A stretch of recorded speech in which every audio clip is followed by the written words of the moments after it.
تو چلو اپنے رب ہی سے فیصلہ لے لو۔ دونوں قربانی پیش کرتے۔ حابیل جو چھوٹا بھائی تھا وہ جانوروں کو پوستا پالتا تھا، جانوروں کی تجارت کرتا تھا۔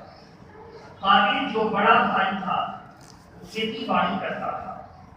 دونوں نے اپنی اپنی کمائی کے مال، ایک غلہ، بڑے بھائی نے غلہ، چھوٹے بھائی نے ایک بکری یا دمبا پہاڑ پر جا کر رکھ دیا۔ اس وقت کے قانون کے مطابق جو حق پر ہوتا، آسمان سے ایک سفید روشن آگ آتی اور اس کی پیش کردہ چیز کو اڑا کر لے جاتی،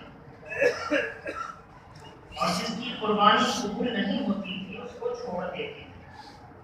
آسمان سے روشن آگ آئی اور اس نے حابیل کے جانور کو، دمبا کو اٹھا کر دے گئے۔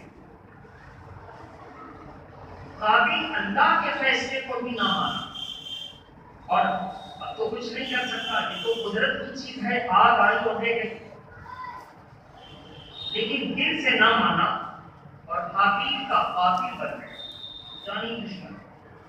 اب اس نے سوچنی شروع کر دی کہ کیسے حابیل کو مار کے کنارے کر دیا جائے۔ شیطان قابیل کو راستہ دکھاتا ہے۔ ایک سانپ جا رہا تھا، شیطان ہوا بن کر اپنی چونچ میں ایک پتھر اٹھاتا ہے اور شیطان پر گراتا ہے، سانپ پر گراتا ہے، سانپ مر جاتا ہے۔ قابیل کو مرڈر اور قتل کرنے کا ذہن میں آئیڈیا آ گیا۔ شروعات ہوئی تھی انسانوں کی، کیسے مارا جاتا پتا نہیں تھا۔ قابیل نے موقع کی طاق میں رہا اور ایک پتھر اٹھا کے اس کو مار دیا، تو وہ مرا پڑا رہا، اور ادھر قابیل بھی شہید ہو چکے تھے، مارے جا چکے تھے۔ شیطان پھر آتا ہے کوا بن کر، تو سانپ مرا ہوا جو تھا زمین کا گڑھا کھودتا ہے اور سانپ کو اس میں چھپا کے پھر مٹیاں ڈال دیتا ہے۔ قابیل کو بھی ذہن میں ہے کہ یہ لاش کو ٹھکانے لگانے کا یہی طریقہ ہے کہ گڑھا کھودو اور مٹی میں داب کے مٹی کرو۔ شیطان نے اس کو کیا کیا؟ اللہ تبارک و تعالیٰ کی نافرمانی۔ بتانے کا مطلب یہ ہے کہ قربانی کا جذبہ ابتدا سے لے کر ہے۔ آج پوری دنیا ہم سے سوال کرتی ہے کہ پوری دنیا میں جو آبادی ہے سب کی، ہر انسان کی، وہ تقریباً 8 ارب 7 ارب 75 کروڑ، جس میں 75 کروڑ آبادی سے کچھ کم زیادہ صرف مسلمانوں کی ہے، اور 7 ارب دنیا کے لا مذہب اور دنیا کے عام بادوں کے مذہب کے لوگ ہیں، جو سروے رپورٹ میرے پاس دکھائی گئی اس کے مطابق۔ تو 7 ارب 75 کروڑ آبادی میں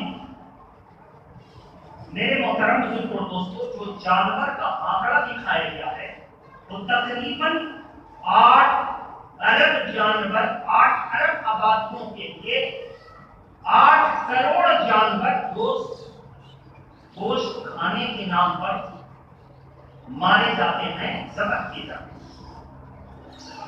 8 کروڑ جانور گوشت، لیکن افسوس کی بات یہ ہے کہ کھانے کی نیت سے جو ذبح کیے جاتے ہیں، گورنمنٹ اس کو سرٹیفکیٹ دے کر کے، لائسنس دے کر کے گوشت کے ایکسپورٹ اور امپورٹ کی اجازت دیتی ہے، لیکن دشمنی کا معاملہ یہ ہے کہ جب مسلمانوں کی قربانی کا موقع آتا ہے تو وہی گورنمنٹ جانور کی حمایت میں اپنے ناجائز اولاد کے ساتھ سامنے آتی ہے اور اس کا نشانہ صرف مسلمان بنتا ہے۔ یہی سچائی ہے۔ اس کا نشانہ دلت بنتے ہیں، اس کا نشانہ مظلوم اور کمزور بنتا ہے۔ اگر یہ گوشت کھانے کے نام پر جب جانور مارے جائیں تو کوئی اس کا قانون نہ بنے، بلکہ مارنے کی لائسنس دی جائے، اور جب قربانی کا موقع آئے تو ان جانوروں سے اتنی ہمدردی، جبکہ مسلمان پاکیزہ اور حلال جانور کا استعمال کرتا۔ مسلمان کیڑا نہیں کھاتا، کیکڑا نہیں کھاتا، مسلمان کیڑا نہیں کھاتا، مسلمان سانپ نہیں کھاتا۔ آپ جا کر دیکھیں بڑے بڑے 7 اسٹار ہوٹلوں میں اسنیک ڈش بہت مشہور ڈش ہے۔ ایک مرتبہ ترشی پڑھی کہ اللہم صلی علی سیدنا مولانا صلی اللہ علیہ وسلم کلکتہ میں سب سے بڑا ہوٹل اوبرائے گرانڈ، اس میں اس وقت 200 ملازمین جو تھے مسلمان، جس میں ایک ہم لوگوں کے جان پہچان کے سنی سنگامی صاحب۔ اوبرائے گرانڈ کی اوپری منزل میں کانفرنس ہال ہے۔ ہر سال عید میلاد النبی کے موقع پر وہ جشن عید میلاد النبی تمام اوبرائے گرانڈ کے مسلم اسٹاف اور دیگر لوگوں کو لے کر کرتے، اور اس دن اوبرائے گرانڈ کے کانفرنس ہال کی سیڑھی اوپن رہتی تھی، کھلی رہتی تھی، کوئی بھی جا سکتا۔ چند گھنٹوں کے لیے ہم لوگوں کی دعوت میں گئے، 5 آدمی ہم لوگ بھیجے گئے، تو اس میں ہمارے پرنسپل نے یہ طے کیا کہ آپ کے اوبرائے گرانڈ میں جو ڈشیں بنتی ہیں وہ حرام اور حلال کی تمیز نہیں، اس لیے ہمارے بچے تو جائیں گے، تقریریں کریں گے، آپ کے بس میں شریک ہوں گے، لیکن ان کو وہاں کی پلیٹوں میں، ٹپوں میں، گلاس میں کھانا نہیں دیں، وہ بھی آپ کا رہے گا۔ اس میں ایک نظام بھائی تھے، وہ اپنے گھر سے پورے پلیٹوں کی جو ہے کارٹون میں بھر کر کے پورا سیٹ لے کر آئے، اپنے گھر سے کھانا بنوایا، ہوٹل سے کوئی تعلق نہیں۔ میں نے پوچھا کہ اتنی سختی، بہت اچھا لگا، لیکن کیوں؟ کہا کہ آئیے میں آپ کو لے چلتا ہوں۔ انہوں نے معائنہ کے لیے مزید کے بعد جب ہم کو لے گئے تو دیکھا بھنا بھنا سانپ ٹنگا ہوا ہے، سر کٹا ہوا ہے اور پورا بھنا ہوا۔ کہا کہ یہ کیا ہے؟ کہا کہ اسنیک ڈش سے تیار ہوتا ہے۔ ایک موٹا کانٹے دار نکالا اور اس کو ایسے ایسے کیا، پورا اس کا گوشت ریزا ریزا ہو کے ہم لوگ جیسے بھرتا بناتے ہیں اسی بھرتے کی مانند ہو گیا۔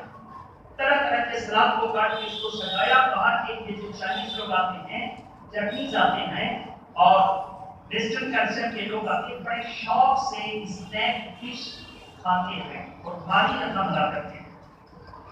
بتانے کا مطلب یہ ہے کہ آپ کیڑے مکوڑے کو کھائیں، جیسی روح ویسا آپ کے ساتھ معاملہ، کوئی ہم کو اعتراض نہیں، لیکن جب ہم حلال جانور کو، اب کچھ ہمارے مسلمان برادری میں وہ بولنے لگے کہ کیا ضرورت ہے، بکری کر لیتے۔ اللہ کے خوف سے بے نیاز ہو کر کچھ لوگوں نے یہ فیصلہ کیا کہ قربانی مرغے پر کرنا بھی جائز، قربانی مرغے پر بھی کرنا جائز، اللہ کی پناہ۔ قرآن صاف ارشاد فرماتا ہے وَالْبُدْنَ جَعَلْنَا لَكُم مِّن شَعَائِرِ اللَّهِ، دیردار جانوروں کو اللہ نے نشانوں میں سے بنایا۔ اللہ کے پیارے نبی صلی اللہ علیہ وسلم اس کی تشریح کرتے ہوئے فرمائے حجۃ الوداع کا موقع ہے، میرے آقا نے دیردار جانوروں میں 100 اونٹ سامنے لائے گئے قربانی کے لیے، جس میں 60 اونٹ خود اپنے دستے مبارک سے ذبح فرمائے۔ صحابہ کہتے ہیں آپ حیرت میں ہوں گے کہ ہم لوگ قربانی کی دن میں اگر 2-4 اونٹ کی قربانی کرنے کا معاملہ پڑے تو فکر میں مبتلا ہو جائیں گے کہ آپ کیسے ہو، لیکن قربان جائیے اللہ کے پیارے نبی کے صحابہ کہتے ہیں 60 اونٹ کو لائن میں لگا دیا گیا اور ہر اونٹ حضور کے جو قریب تھا وہ تڑپتا تھا کہ میں کیسے جاؤں اور حضور نے نکل کر بچھڑی چلا دی۔ اللہ کے پیارے نبی کے آگے آنا چاہتا تھا تو کوشش کرتا تھا کہ پہلے مجھ کو قربان، تو حضور نے اونٹوں کی نہر فرمائی۔ کیا طریقہ تھا؟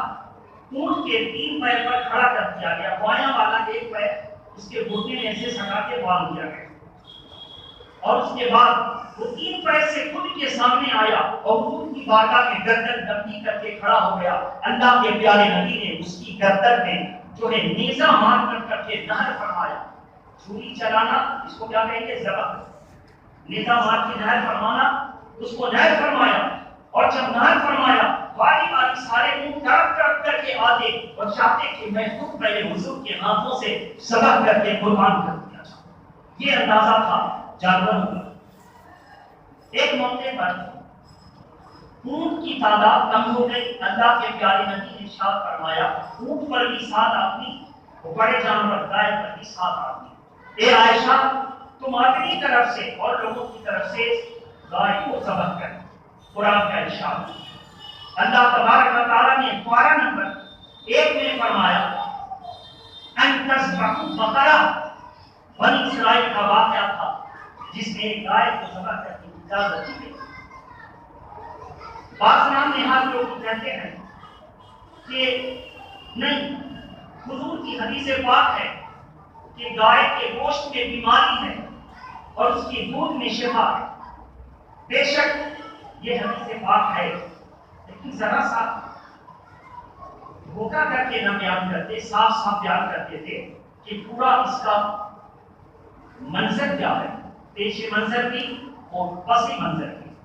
معاملہ یہ تھا عرب کے لوگوں کا مزاج گرم، وہاں کی زمین اور دھوپ و باش ہوا گرم، ان میں خشکی جس کو ہم لوگ بولتے ہیں گائے کے گھر، اور گائے کے گوشت میں بھی خشکی، اور جب خشکی میں ملے گی تو اس سے چڑچڑا پن میں، حرارت میں اضافہ ہوگا۔ تو اللہ کے پیارے نبی نے مخصوص لوگوں کو گائے کے گوشت کھانے سے منع فرمایا تھا، مکمل کو نہیں۔ جبکہ اللہ کے پیارے نبی نے قربانی کے موقع پر کہا یہ جھوٹ ختم ہو گیا تو گائے کی قربانی کرو۔ ظاہر حال قربانی ہوئی ہوتی رہی۔ اکبر بادشاہ کا دور آتا ہے جس وقت ذبح بقرہ یعنی قربانی پر اور گائے پر پابندی لگائی جاتی ہے۔ اس وقت کے مجدد جن کو 11ویں صدی کے عظیم مجدد الف ثانی شیخ احمد سرہند کی زمین سے اترے، یہ فقیر مجدد الف ثانی کے مزار اتوار کا بازی دیش کا ہے۔ میرے محترم بزرگوں اور دوستو، سرہند کی سرزمین سے اترے اور اٹھے اور اکبر کا محاسبہ کیا، تعاقب کیا اور ارشاد فرمایا کہ ہم کسی بددین اور ظالم اور کافروں کی مراد کرنے والے کسی بددین کی مداخلت شریعت میں برداشت نہیں کر سکتے۔ آج اگر اس سنت پر روکا گیا تو کل واجب سے بھی روکا جائے گا، پھر پرسوں فرض سے بھی روکا جائے گا۔ کہ اللہ کے پیارے نبی کی حدیث ہے کہ میرے دین کی مٹنے کی ابتدا سنتوں سے ہوگی، پہلے لوگ سنتوں کو چھوڑیں گے پھر واجب اور فرض کو چھوڑیں گے۔ ہم شاعر کے باب میں کسی غیر مسلم کی مداخلت برداشت نہیں کر سکتے۔ اور مجدد الف ثانی کی آواز بلند ہوئی، پورا غیر منقسم ہندوستان ایک ہوا اور اکبر کو اپنا فیصلہ واپس لینا پڑا۔ تو رہتے رہتے یہ شوشہ بازی ہوتی ہے بہرحال، لیکن آج علماء کا یہ فیصلہ ہے کہ جس علاقے میں بڑے جانور کی قربانی ممنوع ہے، آپ لا اینڈ آرڈر کو اپنے ہاتھ میں لے کر اپنے اور اپنی قوم کی مصیبت کا سبب نہ بنیں۔ آپ قانون پر عمل کریں۔ ہمارے پاس 2 قانون، ایک شریعت کا بھی قانون ہے اور ایک ملک کا کانسٹیٹیوشن یہ بھی قانون ہے۔